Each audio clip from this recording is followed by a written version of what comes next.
తండ్రి అయిన దేవునికి మహిమ కలుగునుగాక. ప్రభువైన యేసుక్రీస్తు నామంలో చేరువచ్చిన మీ అందరికీ నా హృదయపూర్వక వందనాలు తెలియజేస్తున్నాను.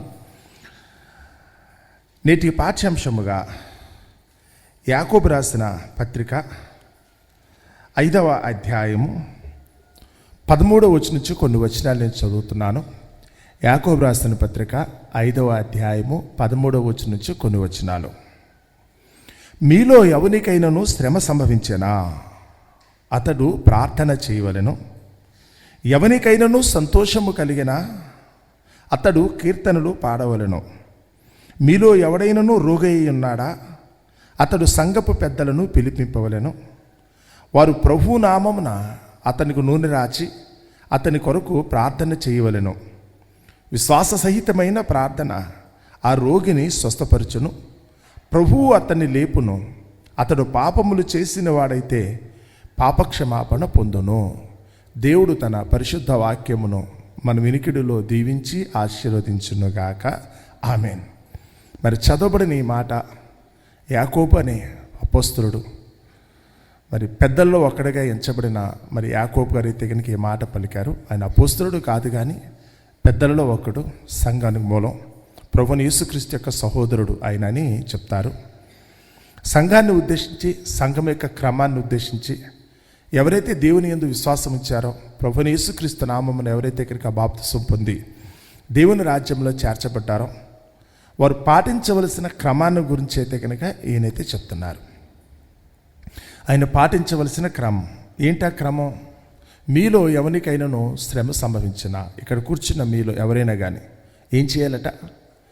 దీనికోసం ఎవరెవరినో అడగొద్దు, ఏడ్చి మొత్తుకోవాల్సిన అవసరం లేదు. నిజంగా మీకు శ్రమ సంభవించింది అన్న సంగతి మీకు ఎప్పుడైతే అర్థమైందో దానిని బట్టి మీరు ఇబ్బంది పడుతుంటే వెంటనే మీరు ప్రార్థన చేయండి. దేవునికి విన్నవించుకోండి. పక్కింటోళ్ళకో ఎదిరింటోళ్ళకో చెప్పకండి. పాస్టర్ గారికి చెప్దాం, పక్కన సహోదరులు చెప్దాం, ఇది కూడా కాదండి. మీకు ఎవరికైనా శ్రమ సంభవిస్తే కనుక దేవుని యొక్క క్రమం ఏంటంటే కనుక మీరు వెంటనే ప్రార్థన చేయండి, దేవునికి చెప్పుకోండి. ప్రభువైన యేసుక్రీస్తు నామమున దేవునికైతే కనుక మీరు తెలియచేయడానికి ప్రయత్నించండి. మీలో ఎవరికైనా శ్రమ సంభవించినా అతడు ప్రార్థన చేయాలి. అలా కాకుండా ఎవరికైనా సంతోషం కలిగిందను, ఒకవేళ జరిగిన దానిని బట్టి కలిగిన మేలు కావచ్చు, మీరు ఆశించిన ఆశ కోరిక తీరటం కావచ్చు, ఇత్యాది విషయాల్లో మీకు ఎప్పుడైతే కనుక సంతోషం కలిగిందో వెంటనే మీ నోటి వెంట ఏమి రావాలట? అతడు కీర్తనలు పాడాలి, దేవుని స్తుతిస్తూ కీర్తనలు పాడాలి. శ్రమ కలిగితే ప్రార్థన చేయాలి, సంతోషం కలిగితే దేవునికి కీర్తనలు పాడాలి. మీ నోటి వెంట వచ్చేది ప్రార్థన అయితే మీరు శ్రమలో ఉన్నారని అర్థం. మీ నోటి వెంట వచ్చేది పాట అయితే కనుక మీరు ఆనందంగా ఉన్నారని అర్థం. మీ జీవితంలో ఇది అలవాటు చేసుకోండి. మీ జీవితంలో అలవాటు చేసుకోండి. మీరు శోధనలో ఉంటే, బాధలో ఉంటే కనుక ఎల్లప్పుడూ కూడా ప్రార్థన చేయండి, ఆ దేవునికి విన్నవించండి. ఒకసారి చేసి కాదు, దేవుడు అంగీకరించేంత వరకు మీ మనసులో అదే ఆలాపనతో ఉండండి. ఎంతగా అంటే కనుక దావీదు గారు ప్రార్థనే కీర్తన రూపంలో రాసుకున్నారు, పాటే రాసుకున్నాడు. ఆయన సంతోషం కలిగిన పాట రాశాడు, దుఃఖము కలిగిన పాట కిందన పాట ఎప్పుడూ కూడా అతని మనసులో ఒళ్ళు వేసేటట్టుగా చేసుకున్నాడు. ఆ పాట అతనైతే కనుక మాటి మాటికి ఆ ప్రార్థనే పాడుకోవటం. మీరు చదువుకున్నారు లేదు, 51వ కీర్తన రాసినప్పుడు అది ప్రార్థన. దుఃఖముతో ఉన్నప్పుడు ప్రార్థన, తప్పు చేసి పశ్చాత్తాపంతో చేసుకుంటున్న ప్రార్థన. ఆ 51వ కీర్తన అంతా కూడా పాడుకుంటున్నాడు, మాటికి పాడుకుంటున్నాడు. అలాగే కష్టం కలిగింది, ఆపద వచ్చింది, శత్రువుల మీద పడిపోతున్నారు, ఎటు వెళ్లాలో తెలియని నిస్సహాయ స్థితిలో ఉన్నప్పుడైతే ఆయన 22వ కీర్తన రాసుకున్నాడు, నా దేవా నన్ను ఎలా చేయి విడిచితివి. ఇది దేవునికైతే విజ్ఞాపన చేయటం కోసం ఆయన నోట్లో ఇంకెప్పుడు కూడా ప్రార్థనే. ఆయన నోట్లో ఎప్పుడూ కూడా దేవునికైతే కనుక ప్రార్థన. నేను బాధలో ఉన్నాను, శోధనలో ఉన్నాను, నేను కష్టకాలంలో ఉన్నాను, దీనిలోంచి నన్ను తప్పించాలనుకుంటే కనుక అది దేవుని వలన మాత్రమే సాధ్యం.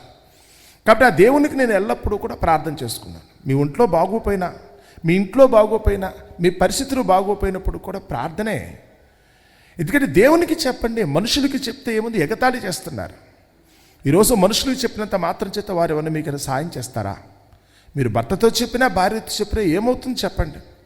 మీ తల్లిదండ్రులతో చెప్పినా, మీ పిల్లలతో చెప్పినా, మీ తోబుట్టులతో చెప్పినా ఏం జరుగుతుంది? వాళ్ళు ఏమైనా వచ్చి భుజం కాసి వెంటనే మిమ్మల్ని గురించి గొప్పగా మాట్లాడతారా? మీరు నవ్వుతూ ఉంటేనే చూడలేని సమాజం ఇది. ఈ చుట్టూ ఉన్న సమాజం దగ్గరికి వచ్చినప్పుడు అసూయ, ఈర్ష్య, ద్వేషం కదా. వాళ్ళు మీరు నవ్వుతున్నా తట్టుకోలేరు, మీరు ఏడుస్తుంటే కనుక వాళ్ళు చంకలు కొట్టుకుంటారే తప్ప మీరు బాధపడుతున్నారన్న ఉద్దేశంతో మిమ్మల్ని ఓదార్చేవాడు ఎవడో లేడండి. ఇదంతా ఒట్టి నాటకం. మీరు అనుకుంటున్నారు కుటుంబం కదా, బంధుమిత్రులు కదా, స్నేహితులు కదా, ఇదంతా ఒట్టి నాటకం. వీళ్ళందరూ ఏంటంటే కనుక వారికంటే మీరు మిన్నగా ఉన్నారు అనుకుంటే మిమ్మల్ని చూసి వాళ్ళు తట్టుకోలేరు. ఎప్పుడు కూడా వాళ్ళకంటే ఒక మెట్టు మీరు కిందకు ఉండాలనే కోరుకున్నారు అందరూ కూడా. లోకంలో ఏ ఒక్క దగ్గరికి వచ్చేటప్పుడు కూడా వాళ్ళ మాట మీరు వినేటట్టుగా ఉండాలని కోరుకున్నారే కానీ మీరు కనుక ఒక మెట్టు పైకి ఎక్కితే కనుక మీ తల్లిదండ్రులే మిమ్మల్ని చూసి వారవలేరు. మీ కొడుకు కూతురు అనుకున్నా, లేకపోతే కనుక అన్నదమ్ముల దగ్గరికి వచ్చినా, కట్టుకున్న భర్త భార్యల దగ్గరికి వచ్చినా మీ మాట పై చేయని ఉన్నది అనుకుంటే కనుక వాళ్ళు కంగారు పడుతున్నారు. అందుకనే మిమ్మల్ని చూసి ఈర్ష్య పెడతారు, మిమ్మల్ని చూసి అసూయ పెడతారు.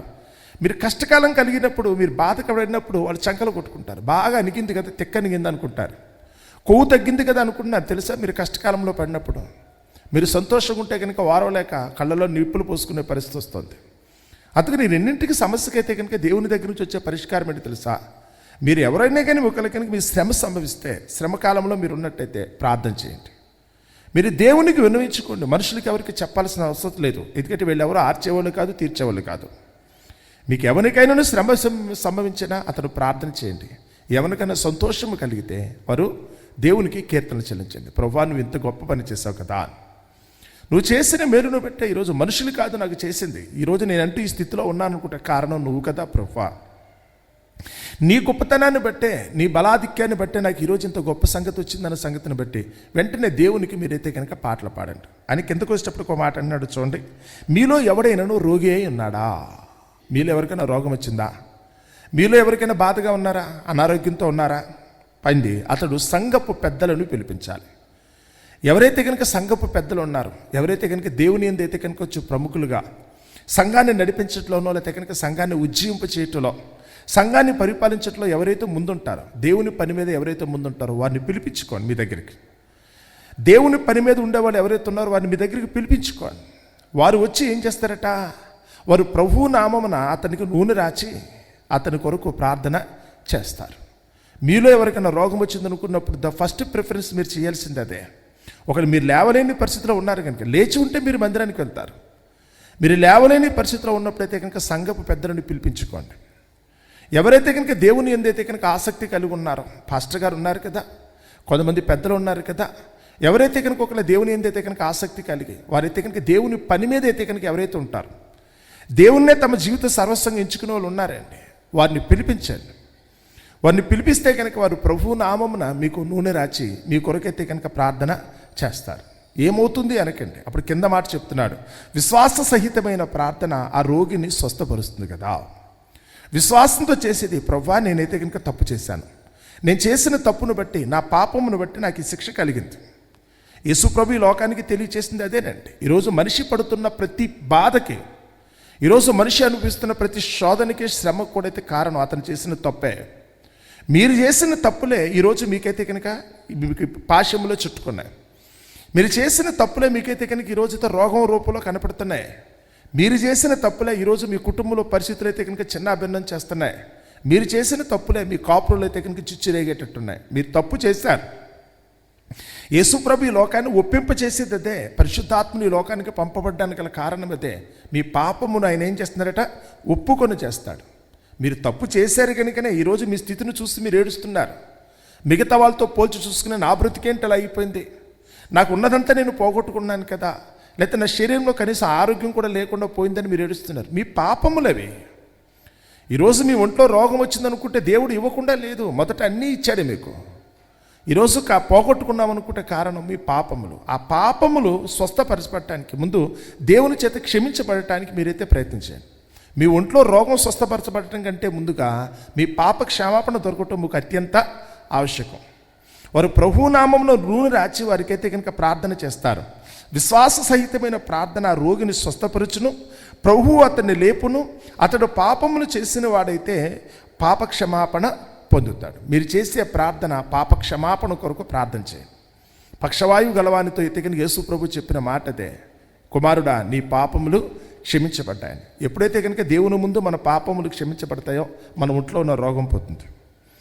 దేవుని ముందు మన పాపక్షమాపణ కలిగిన రోజున, ఆయన దృష్టిలో మనం యోగ్యులమైన రోజున మన కుటుంబంలో ఉన్న పరిస్థితులన్నీ కూడా చక్కబడతాయి. సమాజం నుంచి మనకు ఎదురవుతున్న శోధనలను కూడా తప్పించి పెడితే ముందు మన తప్పే. మనకున్న అత్యాశ కావచ్చు, మనకున్న దురాశ కావచ్చు, మనకున్న దుర్లక్షణాలు ఉన్నాయి కదా కొన్ని, మనకున్న దుర్వ్యాపారం ఏదైతుందో వీటిని బట్టే ఈరోజు మనం తెచ్చిపెట్టుకోకొన్ని శోధనలని తెచ్చిపెట్టుకున్నాం. యేసు ప్రభు ఈ లోకానికి చెప్పింది అదే. మీరు చేసిన తప్పే ఈరోజు మిమ్మల్ని చుట్టుకుంది. ఆ సంగతి మీకు తెలియక మాట్లాడుతున్నారు. ఒకవేళ కనుక మీకు కలిగిన కష్టం కనుక పోవాలి అనుకుంటే ముందు, దేవుని వల్ల మీరు అనుభవిస్తున్న శిక్షణ కనుక మీరు తప్పించుకోవాలనుకుంటే ముందు మీ తప్పులను దేవుని ముందు ఒప్పుకోండి. ముందు మీ తప్పులను దేవుని ముందు ఒప్పుకోండి. ఆ ఒప్పింప చేయడం కోసమే యేసు ప్రభు ఈ లోకానికి వచ్చారు. ఆయన పరిశుద్ధాత్మ రూపంలో కనుక పరిశుద్ధాత్ముడు మన మధ్యలో తిరుగుతారు అనుకున్న ఆయన కూడా చేసే పని అదే.